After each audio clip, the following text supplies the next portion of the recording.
Padre bueno, Padre Santo, nuevamente le damos gracias, Señor, porque usted ha sido bueno con nosotros, usted nos ha ayudado y nos ha sostenido hasta el día de hoy, Señor, algunos retornando de las funciones cotidianas, después eh, del verano, después de vacaciones, Señor, y otros que están empezando también su verano, sus vacaciones, Señor, pedimos por ellos.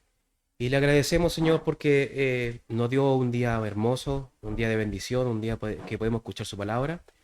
Y como corresponde, nuevamente retomamos este fragmento, este espacio para poder revisar la historia, Señor, del protestantismo aquí en Chile. Le agradecemos, mi Señor, todo esto solamente a través de los méritos de su Hijo amado Jesús, nuestro Señor. Amén. Bueno, mis hermanos, como dijo el pastor la semana pasada, va a haber este espacio, ¿cierto? Vamos a tomarlo para completo, ¿cierto? Como primer estudio de la historia del protestantismo. Algunos se gozaron, ¿cierto? Y aplaudieron por esa razón. Ya me contaron ya las reacciones que hubo públicamente, donde todos prácticamente un grito de júbilo hicieron. Pero bueno, eh, el día de hoy no está tan fuerte, ¿cierto? Como la semana pasada, de que hubo bastante calor, más de 35 grados. Así que estamos aquí sufriendo, pero gracias Señor, Él nos ha sostenido. ¿Cómo vamos a empezar el estudio? Hace 3 semanas atrás yo le había dicho de que vamos a dejar un poquito al lado el pentecostalismo porque ya lo hemos visto, sobre todo hemos un poco filosofado respecto al inicio del pentecostalismo, sobre los preceptos, sobre la teología, sobre el impacto que tuvo aquí en Chile y sobre todo rozamos un poquito los avances que hubo desde las primeras 4 décadas del siglo XX, o sea, hasta la época de 1940 más o menos, ¿no? En estos 40 años, hermanos, hubieron bastantes cambios de que Chile era muy distinto, mis hermanos, a lo que hoy día conocemos. Y no hemos saltado bastantes etapas que en 40 años de inicio de siglo la historia cambió totalmente. El mundo giró. Si el mundo giraba en un ritmo, en estos 40 años, desde 1900 hasta 1940, 1950, el mundo giró completamente a un cambio rotundo que nunca más fue el mismo. Bueno, y esto es prácticamente de que Chile hoy en día es muy distinto al que hace 100 años puntualmente conocemos. Eh, Algunas estadísticas, algunos comentarios que son bastante buenos para que podamos comparar esto, hermano, es que una guagua, ¿cierto? De cada 3 que nacían, una fallecía. Esas eran las estadísticas duras del momento, ¿cierto? Y esto es antes de cumplir un año. O sea, las guaguitas que tenían 12 meses, dos sobrevivían, una moría. Esa era la estadística del Chile a inicio de 1900, ¿cierto? En este tipo, digamos, en estos últimos, en los primeros 30 años, yo diría, que era más o menos así. La expectativa promedio, hermano, de vida era los 30 años. Hoy en día la esperanza de vida es los 75 años, para que se den cuenta de que nacer era muy difícil y morir en ese tiempo era pero bastante fácil. O sea, la muerte era más fácil que vivir. Imagínense, y hoy en día nosotros no vemos eso. De hecho, hay una expectativa de vida, los avances tecnológicos, los avances en la medicina son gigantescos. Y a veces uno no lo nota, hermano, sobre todo este tema de la medicina, las vacunas, todo ese tipo de cosas que muchas veces algunos lo toman como muy de lejos, pero en realidad esto generó el avance lo que hoy conocemos como que hay gente que hoy ya vive hasta muy longeva edad, 90, 80 años, 100 años algunas veces, no sé si lo has visto en las noticias. Pero eso es gracias justamente a la medicina, a las vacunas y a tantas cosas y a la higiene sobre todo que hoy en día está en otro país. Bueno, hoy existen, hermanos, matronas que existen los partos, ¿cierto? De que cada una de mis hermanas que ha sido madre, ¿cierto? Ha sido asistida por las matronas. Que antes la matrona predilecta en el siglo XX, inicio del siglo XX, en estos 30 años, eran las vecinas. Era una familia, era la abuelita de la esquina que sabía cómo traer a nacer a los niños. Y esta abuelita trajo prácticamente toda una población, toda un pasaje, ¿cierto? O toda una villa, después más adelante, ¿cierto? Pero prácticamente las vecinas, las viejitas, las mamás de ese entonces eran que asistían los partos en casa. Antes, en ese tiempo, no existía, no había posibilidad de ir a un hospital y tener bebés, ¿cierto? Que te asistan, sino que esto era en casa y eso era, obviamente, con temas sanitarios muy distintos a lo que hoy en día conocemos, pero era lo que había en ese momento, ¿cierto? Partos en casa, no hospitales. También otro comentario, que la mayoría de los chilenos no sabía leer ni escribir, la mayoría de los chilenos, y el 50% de la población vivía prácticamente en el campo. Mucha gente no salía de los fondos por nacer. Yo creo que más de alguna oportunidad, si usted ha tenido la oportunidad de, tal vez de escuchar algún comentario o algún testimonio tal vez de algún guasito, ¿cierto? Que vivió toda su vida en los fondos, ellos no salían de los fondos. O sea, de donde ellos trabajaban, eso era su metro cuadrado y viajar, hermano, era antes un lujo. O sea, viajar en tren, viajar a caballo era prácticamente imposible, ¿cierto? Y era una inversión, de hecho, para poder hacerlo. Pero mucha gente vivía en los campos, en los fundos y no salía de ese sector. Muy pocos colegios, y eso le damos la gracia al catolicismo romano, ¿cierto? De que se apoderó prácticamente de la enseñanza, pero el protestantismo avanzó, ¿cierto? Con David Trumbull, con Canut de Pont, ¿cierto? Los metodistas, los presbiterianos, que abrieron y hicieron cabida de que las misiones venían con colegios y ahí el chileno común y corriente podía educarse, ¿cierto? Incluso huérfanos, había muchos hogares de huérfanos, ¿cierto? Y tanto de señoritas como también de niños. Pero aún así, habían pocos, muy pocos colegios. Caminos prácticamente de tierra. Hoy en día, hermano, yo sé que Avenida Los Espejos es una catástrofe, ¿cierto? Parece Marte, parece la Luna, ¿cierto? Con unas cráteres que tiene. Pero por último, tenemos algo inventado, por hermano.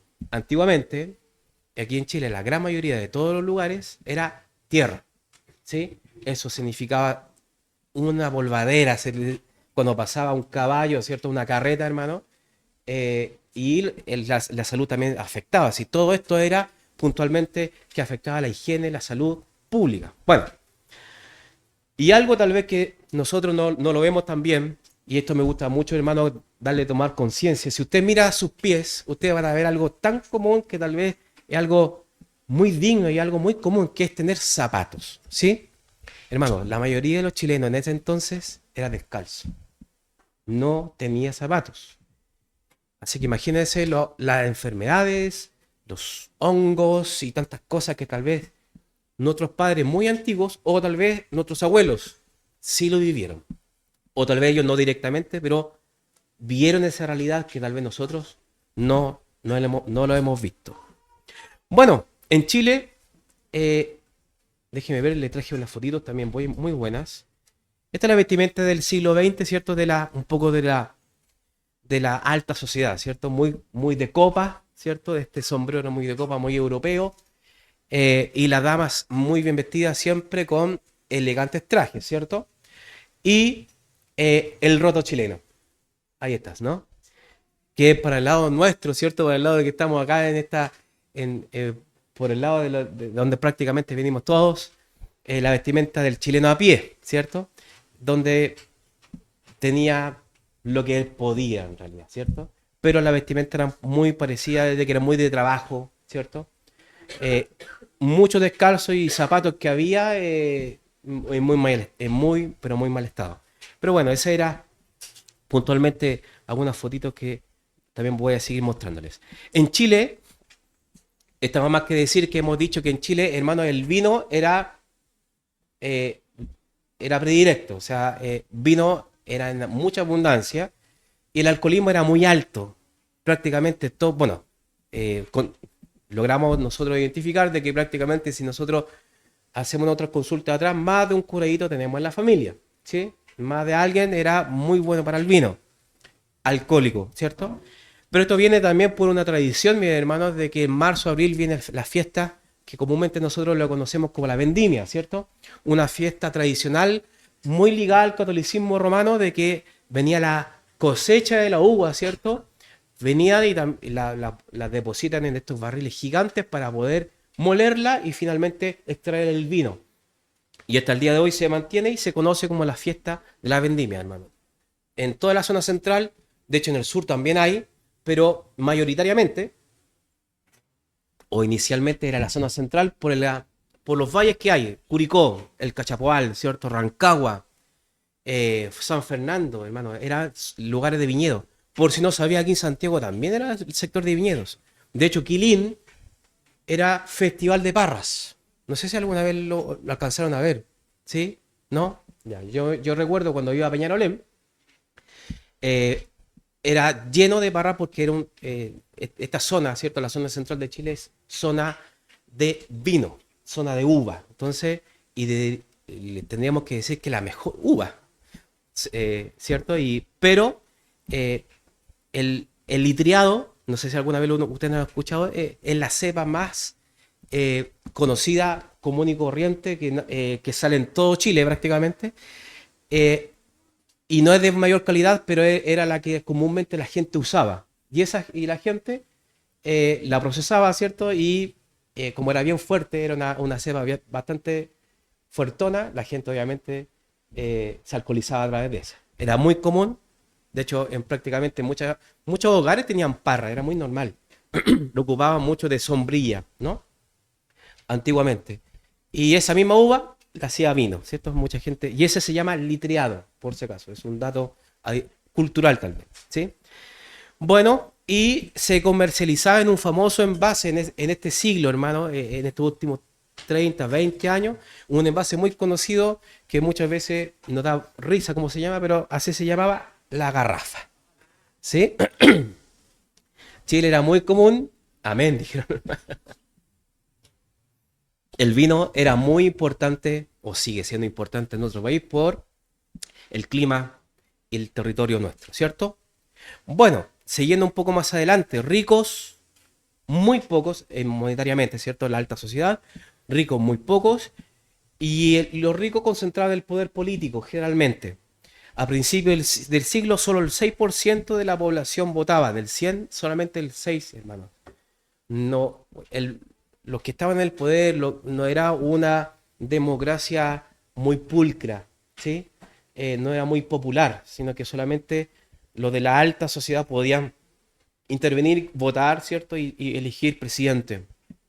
A principios del siglo, recordemos de que el siglo pasado, el 19, lo último, en 1891, con la guerra civil, Chile pasó a tener un régimen parlamentario, ¿sí? Donde prácticamente el presidente estaba de adorno el hombre, pero en realidad los diputados y senadores gobernaban prácticamente Chile a través de las leyes, ¿sí?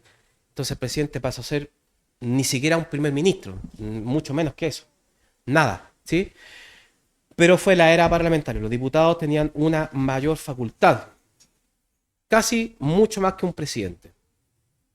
El que tenía plata o dinero, o era de la alta sociedad, generalmente usaba barba y sombrero. Y esto, de hecho, lo vimos con Hoover, ¿no? Hoover, a pesar de un pastor misionero, etcétera, él ocupaba su barba, ¿cierto? Muy propio de la época. Se tenía problemas de vista, ocupaba una especie de lente que era uno solo que se ocupaba acá.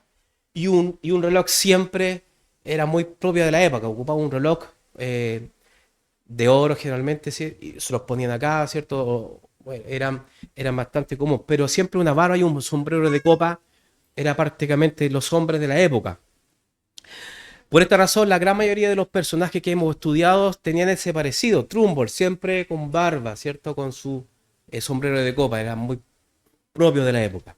La vestimenta de la mujer, hermano, en ese tiempo era un símil o una homologación, como le puedo decir yo, eh, muy parecido a las monjas. O sea, era prácticamente ocupaban muchos turbantes, hermano. Muchas mujeres que iban por la calle ocupaban prácticamente trajes que parecían monjas, pero eran mujeres casadas, pero ellas se preocupaban mucho de no mostrar su cuerpo. Era un pudor que había en la época, ¿cierto? Y ocupaban, hacían este símil, porque las monjas, hermano, eh, obviamente que todos sabemos que una monja es ¿cierto? Una mujer que se conserva y trabaja, ¿cierto? Y parte de la Iglesia Católica, ¿cierto?, para el servicio de la parroquia o del monasterio que participa.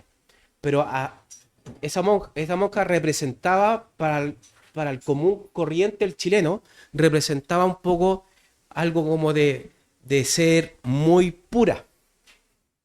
La monja representaban como la pureza femenina sin manchas. Entonces, para hacer un símil, como era una figura pública, la gente o las mujeres trataban de como de un poco asimilar un poco las vestimentas de las monjas, ¿cierto? Porque representaba un poco de respeto, de ser una mujer pulcra, una mujer de bien, ¿sí?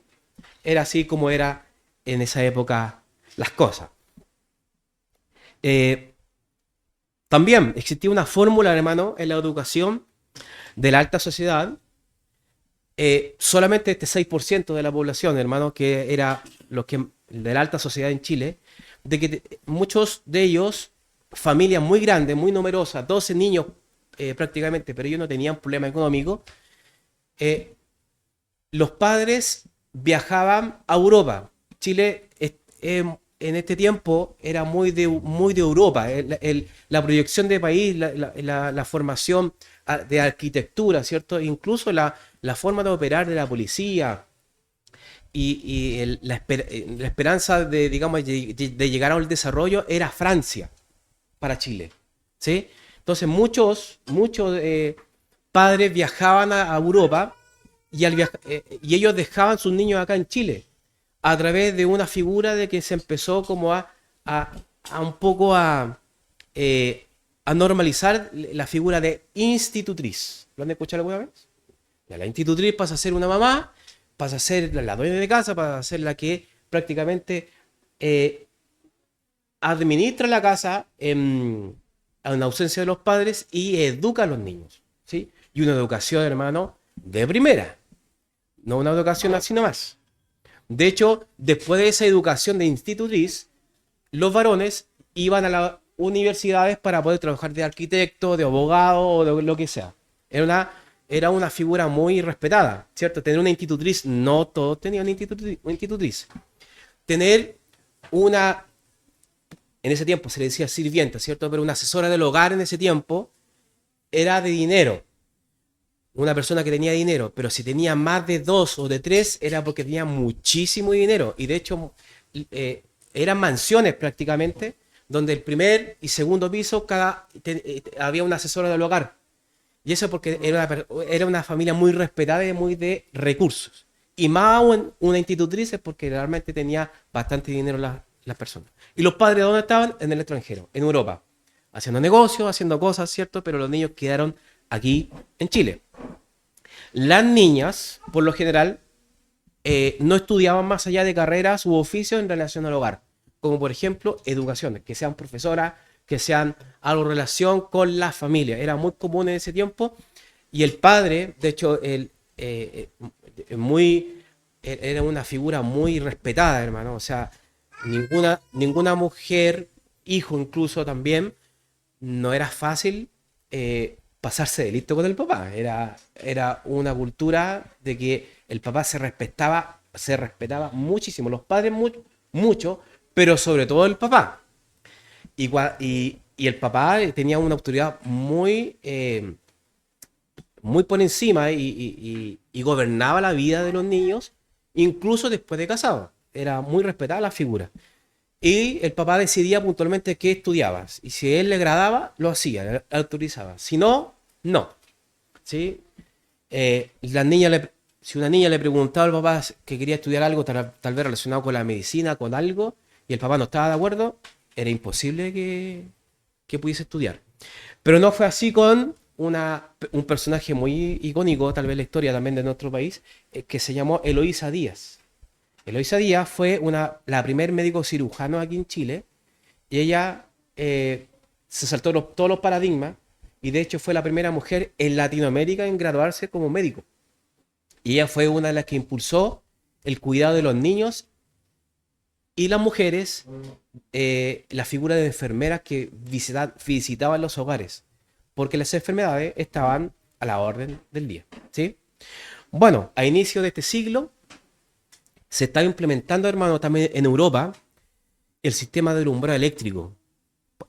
Usted no sabía, tal vez en este tiempo, antes del centenario, Chile era el alumbrado que había era aceite, ¿sí? Era como una especie de los mismos faroles tal vez que podamos ver, pero en vez de electricidad eran llenos de aceite, ¿cierto? Y hay una llamita, ¿cierto?, que se prendía. Y eso alumbraba, hermano, las calles. Y efectivamente lo hacía. Parecía Londres en el siglo XIX, pero efectivamente funcionaba, pero no había electricidad. En este siglo empezó a florecer las primeras películas también en cine, el cine mudo. ¿Han escuchado alguna vez? Muy presente ya en este siglo empezó ya a formarse el cine y la gente empezó a ir a lo que nosotros le decimos cine, ellos le decían el teatro o la matiné. ¿Lo han escuchado alguna vez? Que se decía así. El teatro, el cine no se decía cine, se decía teatro o la matiné. Era muy común en ese tiempo. Bueno, en septiembre de 1900 se instaló, hermanos, el primer tranvía. En septiembre de 1900 el primer tranvía eléctrico, ¿sí? Y esto, hermanos, alguna vez yo también lo vi en los 90, que fueron prácticamente los últimos que estaban en un tramo en Santiago, pero después desaparecieron. El tranvía se instaló aquí y hacía un recorrido que era Universidad de Chile, Estación Central, que era prácticamente todo Santiago en ese entonces, el Santiago Centro, eso era, ese tramo. Estación Central, y de hecho el Santiago Centro llegaba hasta Plaza Italia y de ahí eran puras parras ¿no? que habían. Era puro campo, hermano. De hecho eran fundos, ¿sí? Pero el primer tranvía fue una locura. Ahí se ve, la gente estaba muy contenta. De hecho, hay registro de que la gente que se subió al primer tranvía eléctrico quedó tan anonadada que después aplaudieron porque empezó a andar y cantar el himno nacional, hermano. Es muy propio el chileno. De cualquier cosa que pasa que le impacta, el himno nacional está a la flor de piel, ¿cierto? ¿Se recuerdan cuando en Chile hubo el eclipse de sol y la gente empezó a cantar el himno nacional? No hemos cambiado nada, hermano. Somos iguales cantando el himno nacional. Pero bonito igual, ¿cierto? Pero la gente estaba muy enamorada de ese entonces.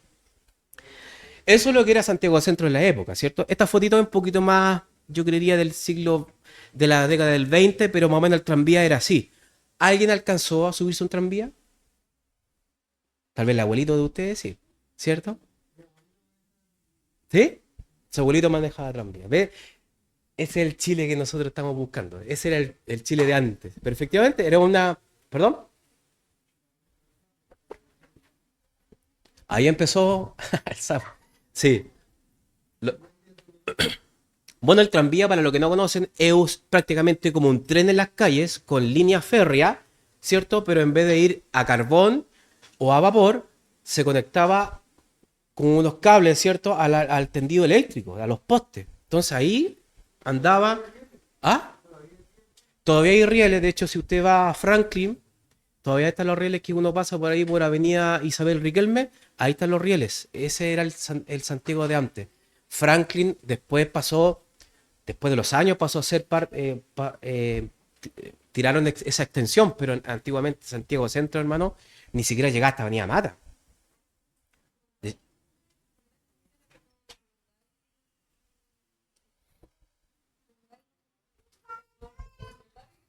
¿Sí? Lleno. Sí, correcto. Después, los siguientes años, hermano, no había el asfalto que nosotros conocemos ahora que lo hacen súper súper cortita en instalarlo. Antes eran, ¿se acuerdan de estos como unas piedrotas? Los adoquines, hermano, que hasta el día de hoy siguen, no sé cómo. Tan buenos los adoquines, hermano. Eso sí que uno queda tiritón en el manubrio. Pero hasta el día no se rompe, hermano. Pasa terremotos, pasaron como 5 terremotos, no le pasa nada. Pero bueno, era lo que antiguamente en Chile había. Pero eso no en 1900, los primeros 20 años. Eso fue posteriormente, yo creería que después del 40-50 se instaló aquí en Chile. Pero bueno, así como hemos... Y hermano, y esto es lo más interesante que todo esto, de que hermano en la fe, el propio también Hoover, y muchos cristianos estuvieron en ese Santiago, estuvieron en ese Chile, donde no, prácticamente no había luz eléctrica. Entonces, ¿cómo lo hacían? Bueno, de Santiago Centro, más o menos lo que calculamos nosotros, todo lo demás era periferia, todo lo demás. O sea, Ñuñoa era campo, considerado campo. Tobalaba, campo. Hermano, La Reja era campo para acá. Eso era, de hecho, ya casi fuera de Santiago. Pues, Maipú, ¿para qué decir? Pues, hermano, si Maipú era prácticamente campo, hasta el día de hoy es campo. Pero imagínense, llegaban hasta ciertos límites de Santiago Centro. Santiago Centro era muy lindo, pero después cuando las periferias empezaban a mostrarse lo que nosotros conocemos como los conventillos, ¿sí? Que eran unos barrios, ¿cierto? Donde mucha gente vivía, mucha gente eh, tenía sus piezas y había un baño como para 100 familias. Y no había alcantarillado. Y no había agua potable. ¿Sí? Y los desechos afuera de la calle. Era muy común. De hecho, yo le diría que, así como lo estoy hablando, Santiago era así hasta el año 40. Los años 40. ¿Por qué? Se lo digo porque un fiel testigo fue mi padre. De que mi padre se enfermó justamente de la tifus, que vamos a hablar más adelante, a causa justamente de la poca higiene. Y donde, claro, los carretones pasaban, había bosta de caballo, todo. La gente tiraba también sus desechos afuera de la calle. Pasaban los carretones, se elevaba el polvo y ahí empezaban las enfermedades. Era un ciclo sin fin, hermano. Por eso, cuando llegó los pavimentos, el adoquín, como dicen ustedes, la cosa cambió. Y sobre todo el alcantarillado, que era lo más importante. Bueno, las salitreras también, mi hermano. Las salitreras eran la principal capital económico del país. Existen testimonios que dicen, a mi hermano del norte no se me vaya a sentir, pero dicen que las Pampas, gran mayoría de los que llegaron allá a las Pampas, en Iquique, en todo el norte, posteriormente a la guerra del Pacífico, eran prácticamente sureños. Sureños. Por lo tanto, muchos dicen que los hijos de los sureños son los actuales nortinos. Y me gustó eso, porque yo sé que le duele un poco el corazón a mis hermanos del norte, pero es así. Prácticamente son hijos del sur, dicen ellos algunos testimonios. Pero en realidad es bien interesante la posición que ellos tienen. Bueno, las salitreras eran verdaderas ciudades. Las salitreras, a ver, déjeme mostrarle un poquito. Ahí está. Las salitreras, hermano, tenían escuelas, tenían en la oficina de salitreras, porque los trabajadores iban al desierto, ¿cierto? A hacer un hoyo a mano, picota, pala y chuzo, ¿cierto? Y extraer el material que era el salitre, y eso estaba plagado en el norte. Pero en la oficina salitre habían almacenes, habían escuelas, habían piscinas, y pagaban muy bien en la primera época. En la primera ola, por así decirlo, de la inicial, muchos dejaron el campo para irse a las salitreras. ¿Quiénes? Los del sur y los de Santiago se fueron a las salitreras, ¿sí? Iquique, gracias a estas salitreras, se convierte en la ciudad más próspera de Chile a principios del siglo XX. El 80% del país provenía de los almacenes de las salitreras. 2 de cada 3 salitreras eran extranjeras, solamente una chilena. Los inmigrantes instalaron almacenes. Ahí llega otro tipo de inmigrantes en el norte. Llegan los chinos, llegan los españoles, pero ya no para colonizar, sino que llegan como comerciantes. Y llegan los turcos, por mano también, ¿sí? Árabes, ¿sí? Con sus telas, con sus cosas, con sus comercios, con sus té. Y los chinos también comercializando muchas cosas también. Crean lo que se conoce hoy en día, lo que muy común hoy ahora, los mercados. Eso se empezó a formular en el norte y a propagarse ya después en todo el país. Los mercados en el norte. También, muy propio de la época, con ese poco pudor, ¿cierto? Y también pecado que existe en el ser humano, ¿cierto? También hubo comercio sexual en el norte. Comercio sexual era normalizado. De hecho, los patrones hacían como convenios, hermanos, de verdad, con gente de este tipo de negocios para llevar a sus trabajadores. Imagínense cómo era muy normalizado en la época. Pero bueno, Eh, alcohol importado, mucho licor desde afuera, whisky, se tomaba mucho en la salidera de ese entonces. Le había traído un reloj, no sé si alguna vez en algún baúl del abuelo pudieron haberlo tenido, el reloj Waltham,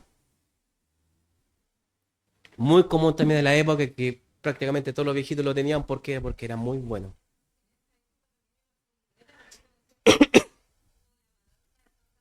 Sí, vamos para allá.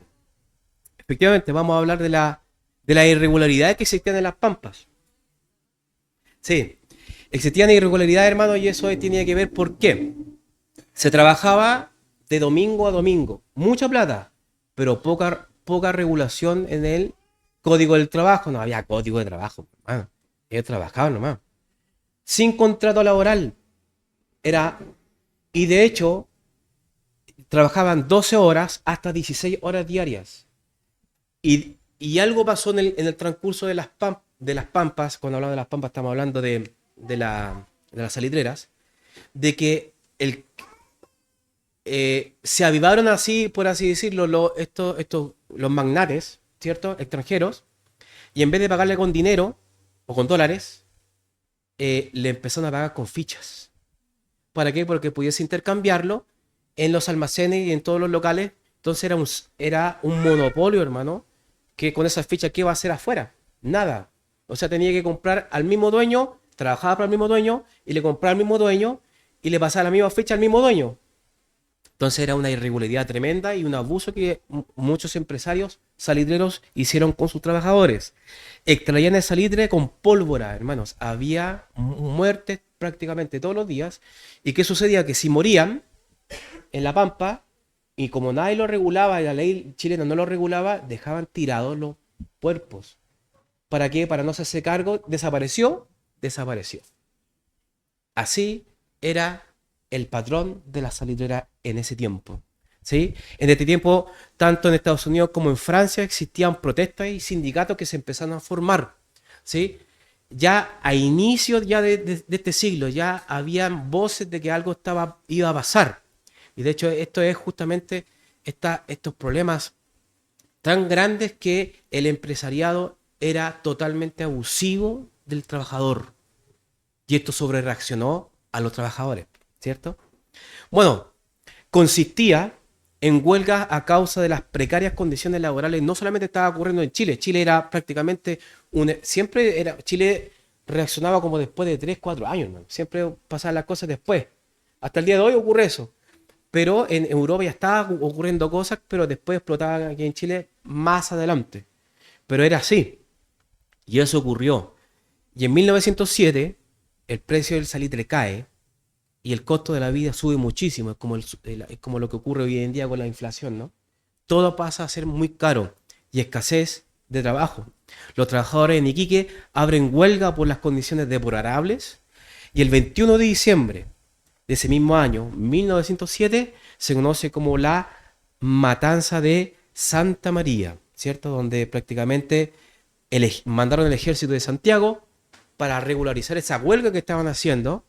Hermanos, y una huelga no violenta, una huelga propiamente, y yo diría una huelga con todos sus derechos en hacerlo. Fue de Santa María porque el colegio que estaba ahí se llamaba Santa María, y ese colegio, el general, no recuerdo el nombre, que fue para allá, no hubo absolutamente ningún diálogo, el único y muy prepotente fue todo el diálogo, cómo se gestó y mandó a fusilar. En Chile se fusilaba antes, ¿sí? Entonces fue bastante, muy penoso, ¿sí, hermano?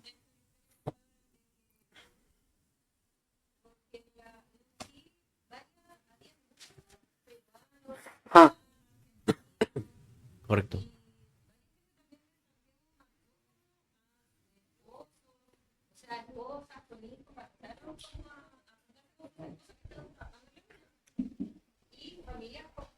Murieron.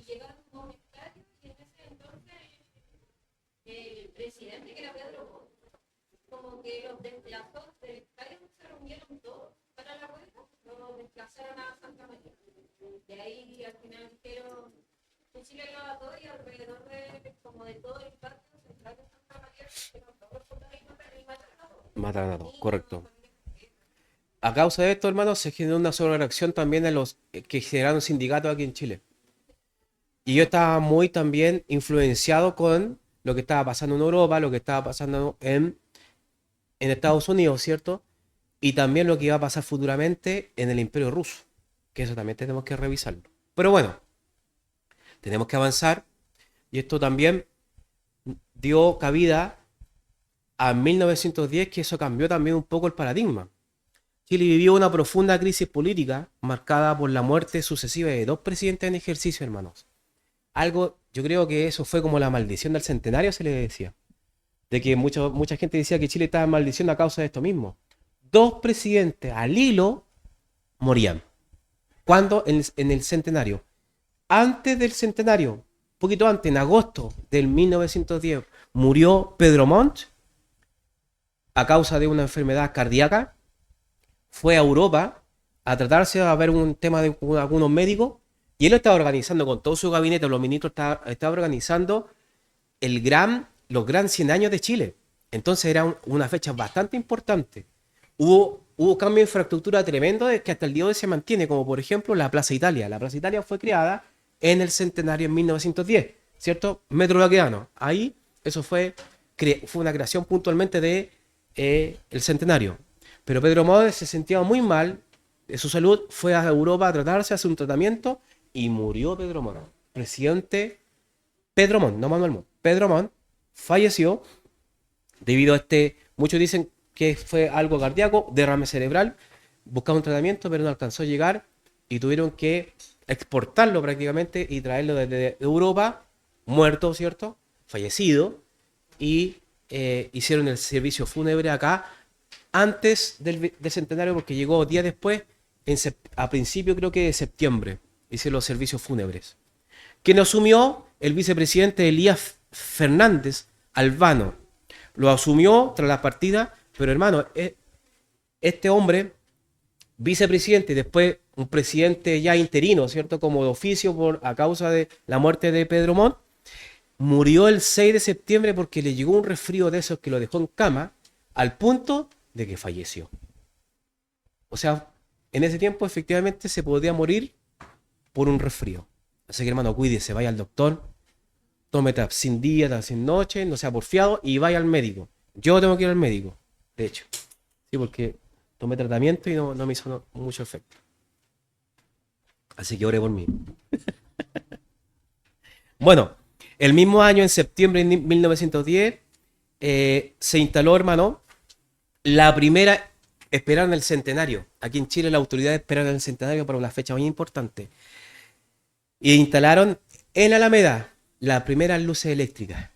Los faroles ya no con aceite, ya no con esta chispa, ¿cierto? Con esta llamita con aceite, sino que ya eléctrica. Ya empezaron a hacer la instalación eléctrica y eso fue una maravilla, por mano.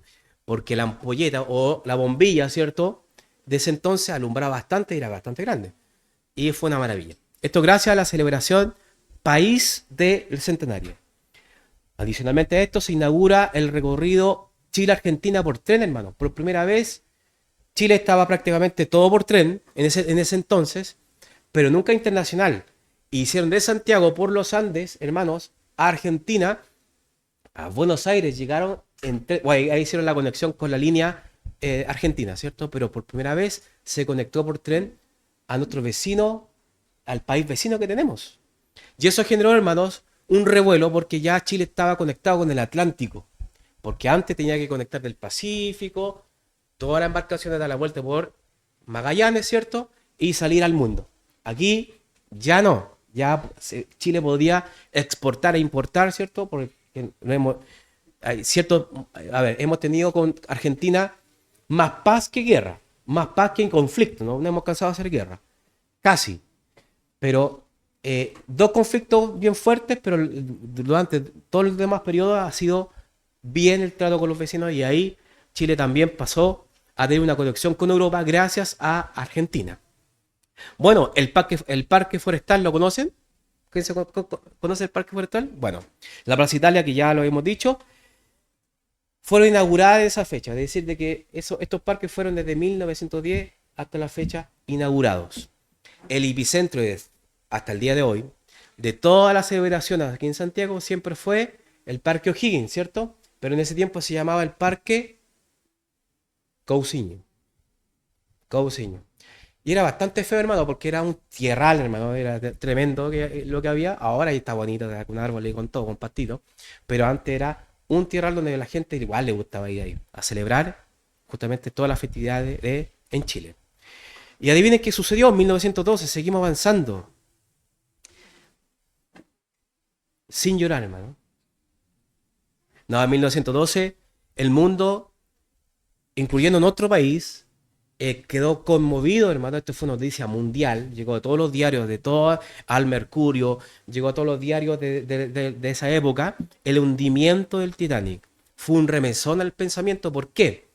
Porque estaba avanzando tanto la industrialización, hermano. La industria, el fierro, el cobre, el trabajo en metal, el avance respecto al carbón, respecto a maquinarias pesadas, tan gigantes que hicieron prácticamente la espada que cruzaba todo el Atlántico. Que era el Titanic era un orgullo de la época, ¿sí?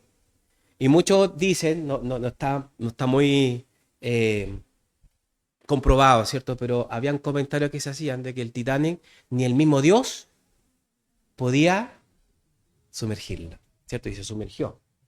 Y eso fue una latente, como una especie de...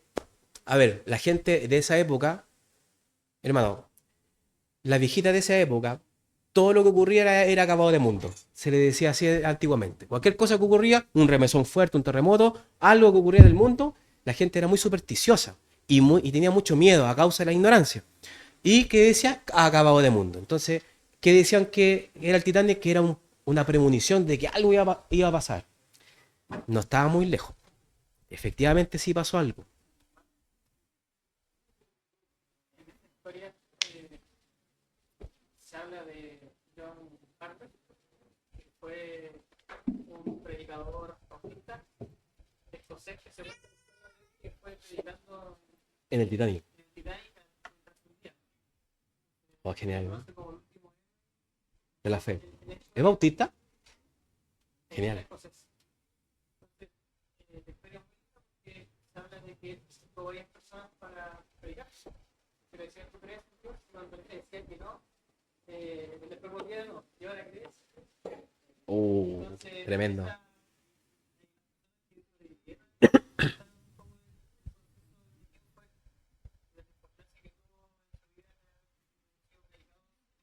Falleció, ¿no? O sea, falleció en el hundimiento, ¿no?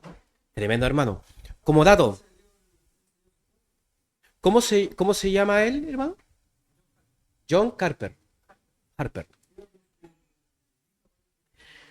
Fallecieron, hermano. Esto fue el 15 de abril de 1912. Aproximadamente 1.500 personas murieron. 1.500 personas. Eh, Más de 2.200 personas estaban a bordo. La mayoría de las víctimas fueron miembros de la tripulación, pasajeros, y estaba nuestro hermano Bautista predicando el evangelio entre ellos. Miren, miren cómo son las cosas. Hollywood puso un cura, pero con un himno protestante. ¿Qué le diría? ¿Te acuerdas que lo tocaron? Ah, la película del Titanic. Muy buena. Sin llorar, hermano, si lo ves. Pero esa era la época mundial, ¿cierto? De a principios de siglo. Pero bueno, ¿ah? Yo creo que muy mala leche Rose, ¿cierto? Porque caía perfectamente. Pero vamos a seguir. Como una premonición, 2 años más, hermano. La Primera Guerra Mundial. Y eso también cambió todo el paradigma. A ver, estábamos en presencia de que el mundo en general, en esta época, hermano, no habían países como democráticos como mucho de lo que nosotros... La configuración mundial del día de hoy es muy distinto al de antes. Antes prácticamente fue una guerra de imperios, porque en ese tiempo, a principios del siglo XX, todavía habían imperios. De hecho, no se llama Gran Bretaña o el ejército de Inglaterra, sino que era el Imperio Británico. ¿Se dan cuenta? En ese tiempo. Bueno, en 1914 se desarrolló lo que se conoce hoy en día como la Gran Guerra, o también conocida como la Primera Guerra Mundial. El conflicto comenzó cuando el Imperio Austrohúngaro declaró la guerra a Serbia un mes después del asesinato del archiduque Francisco Fernando Sarajevo. Duques, zars, reyes, ¿cierto? Eran los puestos de las grandes autoridades de Europa y del mundo, ¿sí? El conflicto duró aproximadamente 4 años, 3 meses y 2 semanas, involucrando a las principales potencias industriales y militares de la época organizadas en 2 alianzas. Para los que tal vez tuvieron historia, los aliados, la Triple Entente y la potencia central, la Triple Alianza. Los aliados o la Triple Alianza, perdón, la Triple Alianza estaba el Imperio Alemán, el Imperio Austrohúngaro y después se juntó el Imperio Otomano, que ya hoy en día no existe, por cierto, pero ya sería prácticamente la actual Turquía, ¿sí? Pero era un imperio, el Imperio y el Reino de Bulgaria. Los aliados, ¿cierto? Que en este caso sería la Triple Entente, sería Francia, el Imperio Británico, el Imperio Ruso, muy clave ahí en lo que va a ocurrir después. Luego Italia, Estados Unidos y Japón, Serbia, Bélgica, Grecia, pues hermano, Rumania y Portugal. O sea, prácticamente toda Europa, hermano, estaba en conflicto, por eso fue bastante, y Estados Unidos, ¿cierto? Chile se declaró neutro, ¿sí? Pero al declararse neutro, eso no quiere decir de que nunca iba a llegar, y yo creo que, hermano, esto ocurrió y remeció al país. Algunas cifras les quiero dar, ¿sí? Muertes militares en la Primera Guerra Mundial, 8.5 y 10 millones de soldados murieron con Alemania. Rusia, Francia y Austria, Hungría. Muertes civiles 3 a 13 millones. Hubo bastantes muertes. Ahora, ¿qué dato le tengo que respecto a la Primera Guerra Mundial? Es que aquí en Chile hubo presencia de un barco alemán en la isla Juan Fernández. Chile, como era neutro, Chile tenía cualquier barco que venía a causa de una guerra, podía embarcar, pero solamente 24 horas. No más. Es más que nada una provisión como humana, ¿cierto? De recibir, quien sea, el lado de acá o el lado de allá. Lo recibieron, pero el capitán de ese buque no estaba muy de acuerdo en esto y no quería respetar ese acuerdo internacional. Y de repente lo intercepta 2 barcos, ¿cierto? Británicos.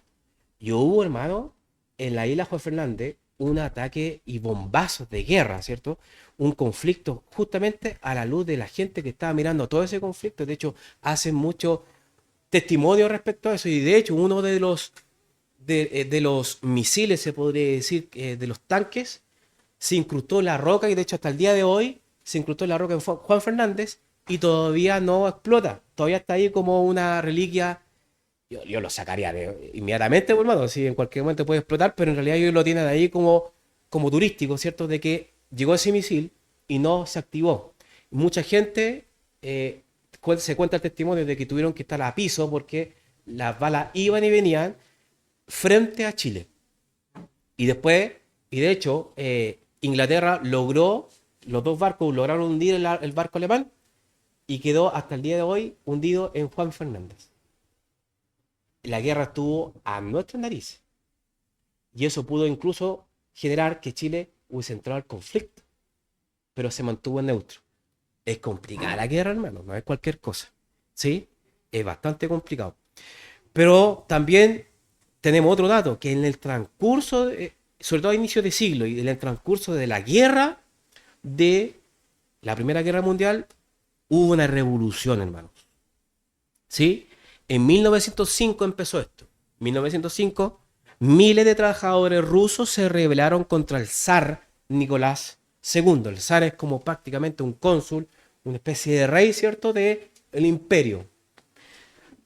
siendo la primera manifestación rusa imperialista, nunca antes visto en la época respecto al imperio ruso.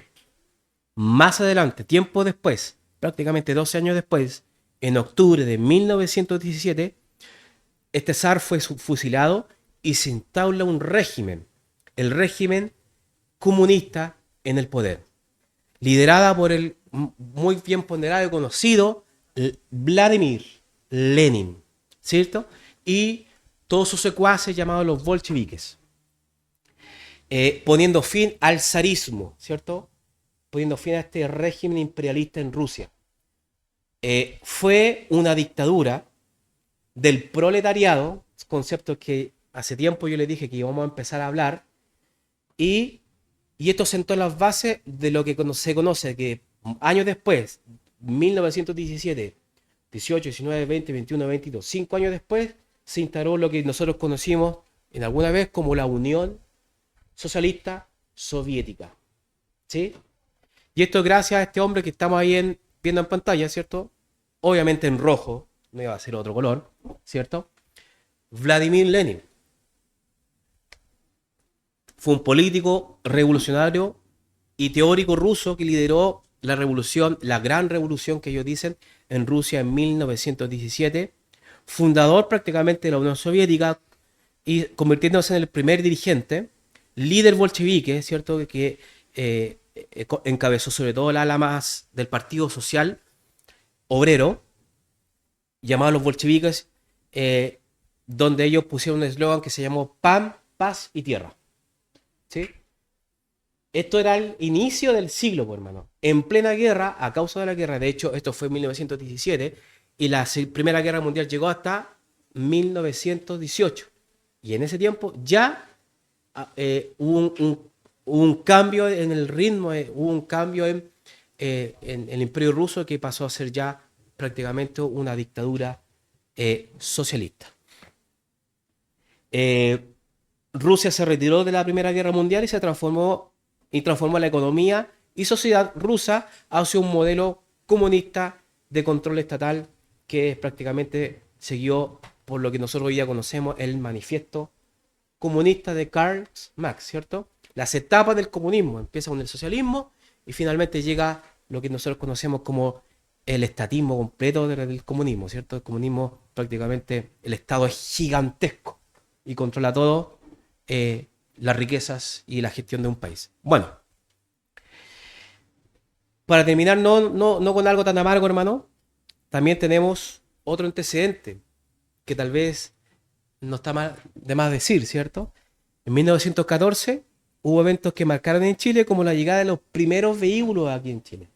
1914. Motorizados, fueron vehículos motorizados. ¿De qué marca? Ford. ¿Sí? Y lo que vemos ahí era lo que comúnmente en la época se conocía. Y eso se le decía la burrita. ¿Sí? Que era el Ford T. Para el siglo XX y 30, no, siglo XX, Ford empezó a generar más autos y después, en la época del 20, se conoce como el modelo Ford A, que es un encanto de autos, hermano. Qué lindo los Ford, hermano. Muy lindos los Ford. Bueno, el Ford A pasó después, pero sigue siendo muy conocido aquí en Chile y se decía aquí la burrita. Se le decía burrita. No entiendo por qué, pero de alguna forma le decían la burrita porque era un auto muy, pero muy bueno. Bueno, próxima semana vamos a ver ya entrando en el siglo XX, donde también el cine marcó un precedente también en nuestro país y también en el mundo. También con Charles Chaplin, que fue un genio para la época. Y de hecho les recomiendo para que ustedes puedan sintonizarse en la época del primer siglo. Vean en YouTube, de hecho está abierto, vean, pongan Charles Chaplin, El Chico. Así se llama el título de la película, 1921. Yo no puedo verlo sin llorar. Muy buena la película, pero que muestra la cruda realidad antes de lo que nosotros conocemos, que también golpeó mucho a nuestro país, la depresión económica de los Estados Unidos. Charles Chaplin fue un Un genio que mostró y hizo protesta puntualmente de lo que estaba ocurriendo con la pobreza y que nadie hacía nada. Charles Chaplin, un genio. Muchos lo tildan de comunista. No, hermanos, no era comunista. Pero sí un hombre que a través de sus películas mostraba la realidad y el hambre que estaba en el mundo. ¿Sí? Gran película, El Chico. El otro, pero ya ha hablado después de mucho tiempo, El Dictador o El Gran Dictador. Buena la película también. Vean esas películas porque son bastante buenas y le dan bastante conocimiento de la época. Amén, mi hermano. Dudas, consultas, preguntas. Terminamos ya la sesión. Bastantes cosas ocurrieron en este siglo.